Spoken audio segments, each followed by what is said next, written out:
복순 할매 이야기는 말이지 처음엔 다들 그냥저냥 착한 할머니인 줄 알았어. 낡은 반지하 방에서 홀로 지내는 이 동네에서 흔하디 흔한 평범한 할머니 중 한 분. 매일 아침 6시면 귀신같이 일어나서 꼬박꼬박 재래시장을 다녀왔지. 양쪽 무릎이 시큰거리는 통의 걸음은 느릿했지만 그 고집만큼은 세상 그 어떤 20살 청춘보다 짱짱했어. 다른 할매들은 동네 경로당에서 옹기종기 모여 앉아서 이야기하거나 요즘 유행하는 넷플릭스 드라마 보면서 깔깔거릴 때도 복순 할매는 늘 혼자였어. 등 굽은 허리로 느릿느릿 시장 바구니를 끌고 오고 작은 텃밭에 심어둔 채소들을 물끄러미 바라보는 게 일상인 사람. 아유, 복순 할매는 참 정이 없어요. 말도 안 섞어주고. 옆집 이웃들은 수군거렸어. 심지어 막무가내 손녀딸 같은 나도 처음엔 좀 그랬다니까. 겉보기엔 그저 고집세고 세상만사 관심 없는 무뚝뚝한 할매인 줄 알았거든. 근데 말야, 이 할매한테는 뭔가 숨겨진 이야기가 있을 것 같았어. 늘 어딘가 슬퍼 보이는 눈빛, 그리고 가끔씩 허공을 응시하며 짓던 묘한 표정들. 그게 궁금해 죽겠는데 쉬이 다가갈 수가 없었지. 뭔가 깨질 것 같은 유리장 같았달까? 함부로 건드렸다간 다 바스러질 것만 같은. 그러던 어느 날이었어. 장마가 훅 찾아오고 눅눅한 냄새가 온 동네를 덮었지. 천둥 번개까지 치는 궂은 날, 복순 할매 집 처마에서 빗물이 뚝뚝 떨어지는 소리가 유독 서럽게 들리더라. 나는 그날따라 밤잠을 설쳤고 새벽녘까지 이어지는 빗소리에 뜬 눈으로 뒤척이다 결국 거실로 나왔어. 괜스레 할매 걱정이 됐던 건지 잠이 오지 않아 엉뚱한 생각만 하는 내 모습이 어이없었는데 갑자기 복순 할매 집에서 작은 불빛이 새어나오는 게 보이는 거야. 저 시간에? 할매가 뭐 잊은 거 있나 싶어 무심코 창밖을 내다봤는데 글쎄 할매가 비를 쫄딱 맞고 마당 구석에 서서 뭔가를 파헤치고 있더라니. 축축한 흙을 맨손으로 퍽퍽 긁어내면서 웅크린 어깨가 빗물인지 눈물인지 모를 것으로 흠뻑 젖어 있었어. 어둠 속에서도 뭔가에 홀린 듯한 그 모습에 나는 소름이 돋았고 이내 온몸에 닭살이 쫙 돋더라. 할머니, 지금 뭐 하세요? 내가 소리치기도 전에 할매 손에 들린 작은 보따리 같은 게 흙 밖으로 삐죽 솟아나왔어. 낡은 천에 돌돌 말린 꾸러미였는데 그게 빗물에 젖자 희미하게 피 묻은 자국으로 보였던 것 같아. 할매는 내 목소리에 화들짝 놀라더니 마치 중요한 걸 들킨 사람처럼 손에 든 꾸러미를 가슴으로 감싸 안았어. 빗물이 그렁그렁한 눈으로 날 올려다보는데 그 눈빛이 어찌나 간절하고 불안해 보이던지. 여기서 뭐 하는 게야? 목소리는 갈라져 있었어. 나는 우산도 없이 비를 뚫고 할매에게 달려갔지. 할머니, 비 맞으면서 이러고 계시면 어떡해요? 감기 걸리세요.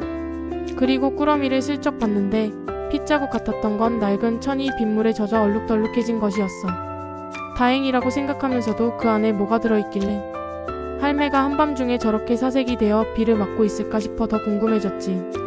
억지로 할매 손을 잡아 끌어 방으로 데려왔어. 춥고 축축한 몸을 따뜻하게 데우려고 따뜻한 물도 데워드리고 마른 수건도 가져다 드렸지.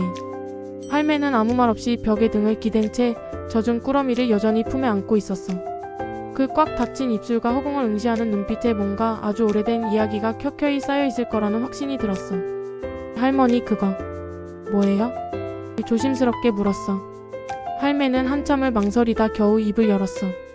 이건 내 평생의 약속이여. 할매의 이야기는 그때부터 시작됐어. 할매는 내가 태어나기도 한참 전 한국전쟁이라는 이름의 거대한 소용돌이 속에서 가장 소중한 것을 잃었더래. 꽃다운 19 막 20살이 되어가던 해였지. 북한군이 물러나고 국군이 들어오던 혼란의 시기에 어린 동생과 단둘이만 남게 되었어. 부모님은 폭격에 돌아가셨고 남은 거라고는 손에 잡히는 자그마한 꾸러미 하나와 동생의 손뿐이었대.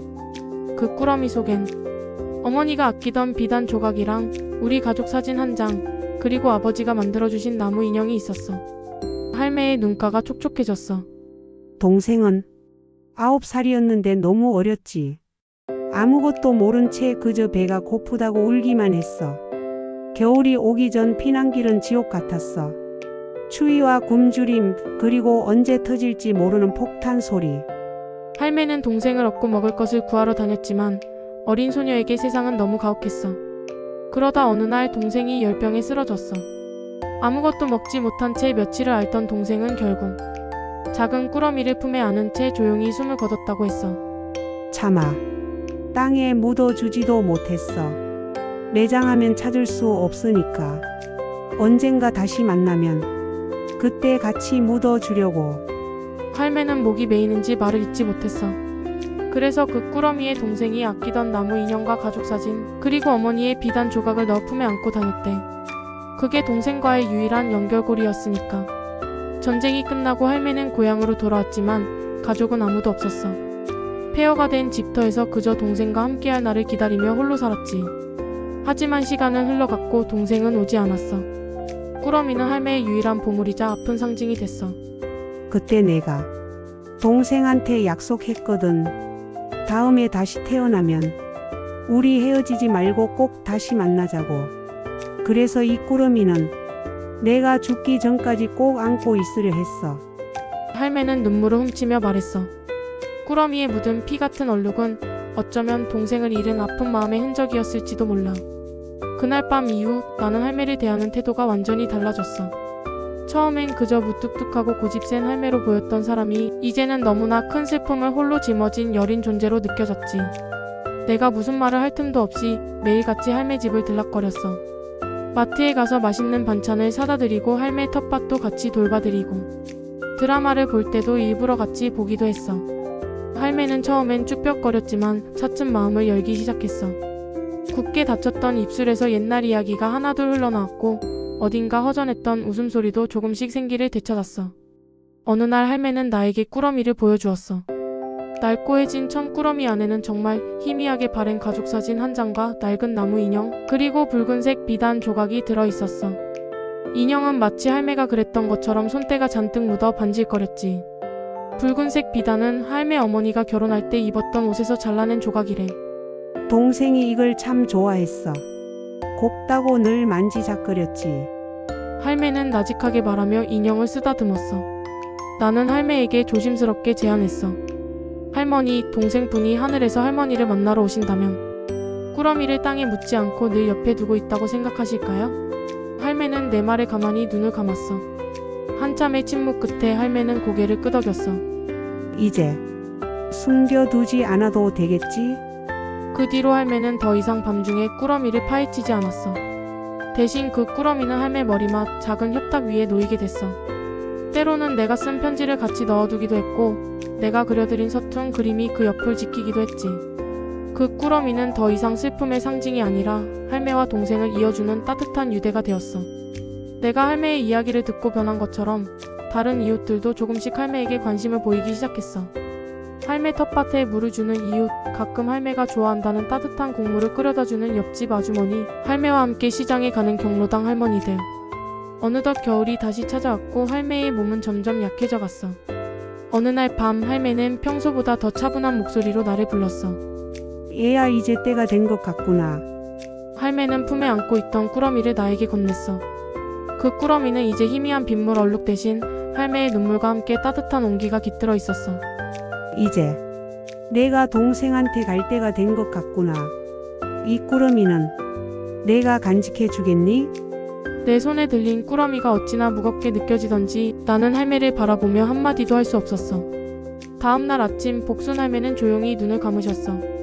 편안한 얼굴로 마치 동생과의 약속을 지키기 위해 떠난 사람처럼. 장례식은 소박했지만 많은 동네 사람들이 찾아와 할매의 마지막 길을 배웅했어. 이제는 더 이상 무뚝뚝하고 차가운 할머니가 아니라 슬픈 비밀을 품고 살아왔던 하지만 결국엔 따뜻함을 되찾았던 우리 복순 할매의 모습으로 말이야. 나는 할매가 건네준 꾸러미를 소중히 간직하고 있어. 그 안에는 할매의 가족 사진과 나무 인형, 그리고 붉은 비단 조각 외에도 내가 드렸던 편지와 서툰 그림들이 함께 들어있지. 비가 오는 날이면 가끔 그 꾸러미를 꺼내 할매가 해줬던 이야기를 되뇌곤 해. 슬픔으로 시작되었지만 결국엔 희망과 따뜻함으로 마무리된 할매의 삶. 그리고 할매가 나에게 전해준 소중한 약속까지도 말이야. 그 약속은 이제 내가 이 세상에서 가장 소중한 것을 잃어버릴지라도 희망을 잃지 않고 살아가겠다는 나 자신과의 약속이 되었어. 그리고 언젠가 복순 할매를 다시 만나면 꼭 따뜻한 차 한 잔을 대접하며 지난 이야기를 나누고 싶다는 작은 바람도 함께 담겨있지. 옆집 할머니가 내게 남긴 인생의 가장 소중한 가르침, 그게 바로 복순 할매의 마지막 약속이었어.